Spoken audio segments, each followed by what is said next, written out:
ನಮಸ್ಕಾರ ಕರ್ನಾಟಕ. ಇವತ್ತು ನಾಟಿ ಅಡ್ಡಾದಲ್ಲಿ ತೋರಿಸ್ತಾ ಇರೋಂತಹ ರೆಸಿಪಿ ಬಂದು dhaba style chicken curry. So ಇದನ್ನು ಹೋಟೆಲಲ್ಲೇ ಹೋಗಿ ಕೇಳ್ಕೊಂಡು ಬಂದಿರೋಂತಹ ರೆಸಿಪಿ ಇದು. ಹೇಗೆ ಮಾಡೋದು ನೋಡೋಣ, ಇದಕ್ಕೇನೇನು ಬೇಕು ಅಂತ ನೋಡೋಣ ಬನ್ನಿ.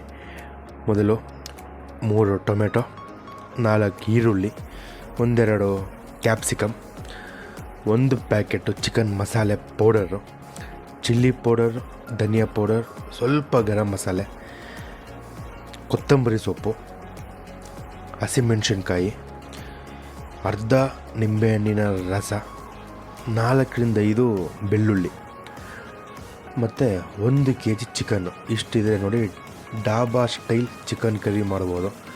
ಸೊ ನಾನಿಲ್ಲಿ 1 kg ಚಿಕನ್ನ ನೀಟಾಗಿ ತೊಳ್ಕೊಂಡು ಸೋರಿಸ್ಕೊಂಡು ಇಟ್ಕೊಂಡಿದ್ದೀನಿ. ಸೊ ಇದಕ್ಕೆ ಸ್ವಲ್ಪ ರುಚಿಗೆ ತಕ್ಕಷ್ಟು ಉಪ್ಪು, ಗ್ರೇವಿಗೂ ಸೇರಿಸಿ ಇಲ್ಲೇ ಹಾಕ್ಕೊಂಡ್ಬಿಟ್ಟಿದ್ದೀನಿ. 1 ಚೂರು ಅರಿಶಿನ ಪುಡಿ, ಅಚ್ಚ ಖಾರದ ಪುಡಿ. ನಿಮಗೆ ಖಾರ ಜಾಸ್ತಿ ಬೇಕಾದರೆ ಜಾಸ್ತಿ ಹಾಕ್ಕೊಬೋದು, ಕಮ್ಮಿ ಬೇಕಾದರೆ ಕಮ್ಮಿ ಹಾಕ್ಕೊಬೋದು. ಅರ್ಧ ನಿಂಬೆಹಣ್ಣಿನ ರಸ ಹಾಕ್ತಾಯಿದ್ದೀನಿ. ಹಾಕ್ಬಿಟ್ಟು ನೀಟಾಗಿ ಮಿಕ್ಸ್ ಮಾಡಬೇಕು. ಇದನ್ನು ಪ್ರತಿಯೊಂದು ಪೀಸ್ಗೂ ಆ ಮಸಾಲೆ ಅಂಟಬೇಕು. ಹಾಗೆ ಜೊತೆಗೆ ಚಿಕನ್ ಮಸಾಲೆ ಒಂದು ಅರ್ಧ ಪ್ಯಾಕೆಟು, ಅಂದರೆ ಒಂದು 4-5 ಟೇಬಲ್ ಸ್ಪೂನ್ ಹಾಕ್ಕೊಳ್ಳಿ. ಇದು ಹಾಕ್ಕೊಂಡು ನೀಟಾಗಿ ಮಿಕ್ಸ್ ಮಾಡ್ಕೊಳ್ಳಿ. ಪ್ರತಿಯೊಂದು ಪೀಸ್ಗೂ ಆ ಮಸಾಲ ಅಂಟಬೇಕು. ಮ್ಯಾರಿನೇಟ್ ಮಾಡಿಕೊಂಡು ನೋಡಿ ಹಿಂಗೆ ನೀಟಾಗಿ ಮ್ಯಾರಿನೇಟ್ ಮಾಡ್ಕೊಂಡು ಮೇಲ್ಗಡೆ ಒಂದು ಕವರ್ ಮಾಡಿ ಇಟ್ಬಿಡಿ. ಒಂದು ಬಾಣಲಿನೋ ಪಾತ್ರೆನೋ ಸ್ಟವ್ ಮೇಲೆ ಇಟ್ಕೊಂಡು ಒಂದು 3-4 ಸ್ಪೂನು ಆಯಿಲು, ಅದಕ್ಕೆ 1 ಇಂಚು ಚಕ್ಕೆ, 4 ಲವಂಗ ಹಾಕ್ಕೊಳ್ಳಿ. ಒಂದು ಸ್ವಲ್ಪ ಹೊತ್ತಾದಮೇಲೆ ಒಂದು 4-5 ಹಸಿಮೆಣಸಿನ್ಕಾಯಿ. ಅದು ಸ್ವಲ್ಪ ಫ್ರೈ ಆದಮೇಲೆ ಈರುಳ್ಳಿ ಹಾಕ್ಕೊಳ್ತಾ ಇದ್ದೀನಿ. ಈರುಳ್ಳಿ ನೀವು ನೀಟಾಗಿ ಫ್ರೈ ಮಾಡ್ಕೊಳ್ಳಿ. ಅದು ನೀಟಾಗಿ ಪಾತ್ರೆ ಬಾಣಲಿ ಏನು ತೊಗೊಂಡಿರ್ತೀರೋ ಸ್ಪ್ರೆಡ್ ಮಾಡಿಬಿಟ್ಟು ಮೇಲ್ಗಡೆ ಲಿಡ್ ಮುಚ್ಚಿಬಿಡಿ. 2-3 ನಿಮಿಷ ಅದು ಗೋಲ್ಡನ್ ಬ್ರೌನ್ ಆಗಬೇಕು. ಸೊ ಅದು ಗೋಲ್ಡನ್ ಬ್ರೌನ್ ಆಗೋವರೆಗೂ ಫ್ರೈ ಮಾಡಬೇಕು. ಹೈ ಫ್ಲೇಮಲ್ಲಿ ಇಟ್ಕೊಂಬಿಡಿ, ಪಾತ್ರೆ ಅಂಡಿಡ್ದು ಬಿಡುತ್ತೆ. ಮೀಡಿಯಮ್ ಅಥವಾ ಲೋ ಫ್ಲೇಮಲ್ಲಿ ನೀವು ಫ್ರೈ ಮಾಡ್ಕೊಬೋದು.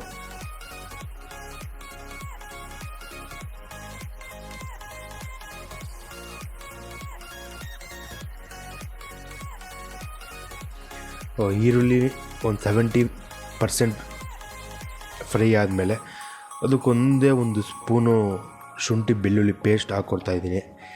ಹಾಕ್ಕೊಂಡು 1-2 ನಿಮಿಷ ಫ್ರೈ ಮಾಡಿಕೊಂಡ್ರೆ ಈರುಳ್ಳಿ ಕಂಪ್ಲೀಟಾಗಿ ಫ್ರೈ ಆಗುತ್ತೆ. ಅದಾದಮೇಲೆ ಒಂದು 3 ಟೊಮೆಟೊನ ಕಟ್ ಮಾಡ್ಕೊಂಡಿರೋದನ್ನ ಹಾಕ್ಕೊಳ್ತಾಯಿದ್ದೀನಿ. ನೀಟಾಗಿ ಮಿಕ್ಸ್ ಮಾಡ್ಕೊಳ್ಳಿ, ಹುಷಾರಾಗಿ ಮಿಕ್ಸ್ ಮಾಡ್ಕೊಳ್ಳಿ. ಆಮೇಲೆ ನಜ್ಜಿ ಪಿಜ್ಜಿ ಆಗೋದ್ರೆ ಪ್ಯೂರಿ ಆಗೋಗುತ್ತೆ, ಗ್ರೇವಿ ಆಗೋಲ್ಲ. ಸೊ ಇದ್ರ ಜೊತೆಗೇ ಒಂದು 4-5 ಬೆಳ್ಳುಳ್ಳಿ ಏನು ನಾನು ಬಿಡಿಸ್ಕೊಂಡು ಇಟ್ಕೊಂಡಿದ್ದೆ. ಸೊ ಒಂದು 5 ಪೀಸ್ ಬೆಳ್ಳುಳ್ಳಿ ಹಾಕ್ಕೊಳ್ತಾ ಇದ್ದೀನಿ.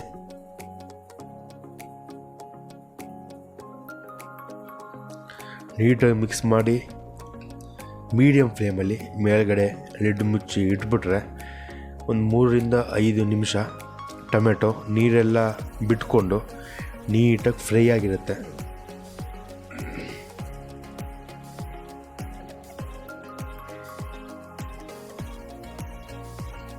ಬರೀ 5 ನಿಮಿಷ 5 ನಿಮಿಷಕ್ಕೆ ನೀಟಾಗಿ ಫ್ರೈ ಆಗಿ ಅದೇ ಆಲ್ಮೋಸ್ಟ್ ಗ್ರೇವಿ ಥರ ಆಗಿರುತ್ತೆ.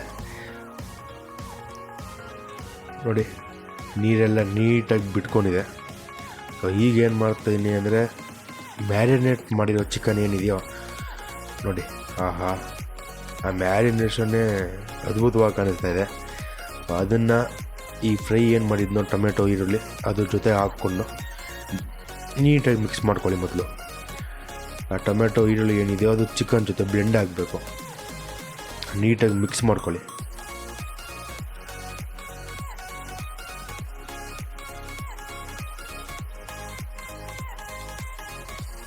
ಆಮೇಲೆ ಗ್ರೇವಿಗೆ ಸ್ವಲ್ಪ ಸ್ಪೈಸಸ್ ಬೇಕಲ್ಲ, ಅದರಿಂದ ಪೆಪ್ಪರ್ ಪೌಡರು, ಅಚ್ಚ ಖಾರದ ಪುಡಿ, ಸ್ವಲ್ಪ ಗರಂ ಮಸಾಲ, 1 ಸ್ಪೂನು